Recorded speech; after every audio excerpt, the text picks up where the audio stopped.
go to the mall with your friends to buy a pair of jeans. You can go to American Eagle and pay $60 to $70 for these jeans, or you can go to Forever 21 and pay only about $20 to $30 for the same pair. Know that the American Eagle ones will be much better quality and will last you longer, but the Forever 21 are just so much cheaper. You decide to go with the Forever 21 pair. The pair of jeans you pick are considered fast fashion. Fast fashion consists of clothes that are made cheaply and are trendy, and the companies that made these clothes come out with designs almost weekly. I myself have bought these clothes and have chosen to save a little money, but after my research and how bad I've seen it is, I can tell you that I will try my absolute best to stop. By the end of my speech, I hope to show you how harmful fast fashion is to our environment. It harms bodies of water, it releases a lot of greenhouse gases, and it leads to a lot of clothes ending up in landfills.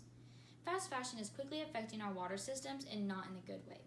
The fashion industry uses a lot of water. It can take up to 5,000 gallons of water just to make one simple t-shirt and one pair of jeans. Just a grain of cotton alone makes up about 3% of the world's water usage every year. To illustrate this, in the 1960s, the Soviet Union redirected 2 rivers that fed into the Aral Sea to irrigate their cotton plants. On the left is a picture of the sea in 1977, 10 years after they decided to do this. And on the right is a picture of it in 2019. As you can see by now, it's almost completely dried up. Also, pollution has been leaked into the oceans and rivers. Polyester and nylon, 2 largely used synthetic fibers made from plastic, break down whenever we wash our clothes. These microplastics end up in our ocean, and over time they have started to build up. This is a picture of one area of the Oregon coast where microplastics have gone washed ashore. And you can only imagine how much is in the ocean if this is one area of one beach. Also, a lot of the factories that make the textiles dump their dyeing chemicals into surrounding rivers. This is a picture of the Chalai River in Bangladesh. Its waters are so polluted from untreated dyes, it has actually changed in color. Cassandra Elrod, an author and editor at the Indiana Journal of Global Legal Studies, stated that the textile dyeing industry alone accounts for 17 to 20% of industrial water pollution seen each year. This pollution has harmed the animals and the people that rely on these water supplies. As you can probably tell, this river is uninhabitable, and people aren't going to want to use this water to wash their clothes, to make food, to drink, to bathe in.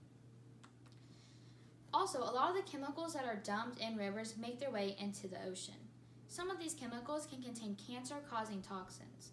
A group at Greenpeace, an organization that vows to make the world greener, found that 141 samples of clothing from 20 different brands all contained harmful toxins. Even worse, most of them are bioaccumulative, which means they can build up in aquatic life and make it all the way into our systems through consumption. Another way that fast fashion is harmful is through its emission of greenhouse gases. Carbon dioxide is one of the main gases that are released. The fashion industry releases 1.7 billion tons of carbon dioxide every single year. To put that into perspective, that's more than how much international flights release. Also, textile manufacturing is responsible for 80% of energy that fashion companies use, and this happens in factories where they use a lot of energy, and a lot of these factories are located in China where they rely on coal for that energy. So carbon dioxide is being released at a high rate. Still, carbon dioxide is not the only gas we should be worried about. According to EKO Energy, an organization that educates about climate change and how to slow it, the production of nylon produces nitrous oxide, which is a greenhouse gas 300 times more potent than carbon dioxide. To add on to this, most of the clothing items are being shipped overseas, and EKO Energy stated that ships burn bunker fuel, which contains 1,800 times more sulfur than U.S. domestic vehicle fuel, making shipping a significant polluting sector. And it doesn't seem like these emissions will go down anytime soon. The supply chain is where more than half of the greenhouse gas emissions occur. Only 19.5% of the top fashion brands are disclosing how much they actually release during this time. That makes it look like they're releasing a lot less than they really are.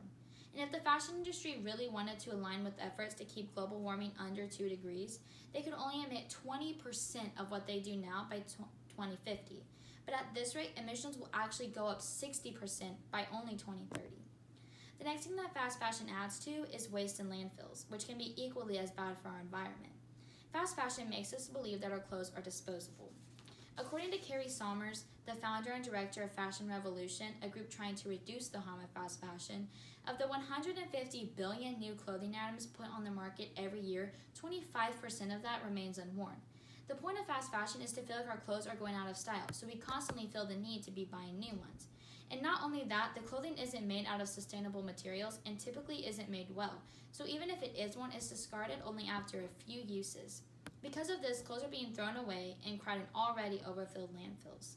On average, we throw away about 80 pounds of clothing every year, and this takes up about 5% of space in landfills. While this doesn't seem like that much, in 2014, it resulted in 10.46 million tons of clothing being thrown away in the U.S. alone.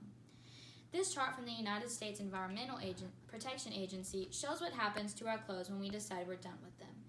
As you can see, the gray line is the one that shows landfill clothes. And as you can see, the rise in landfill clothes since the 1980s and 90s has risen drastically. This is due to the rise in fast fashion. The other problem is that only 15 to 20% of the clothes that we donate to charity actually end up in the stores.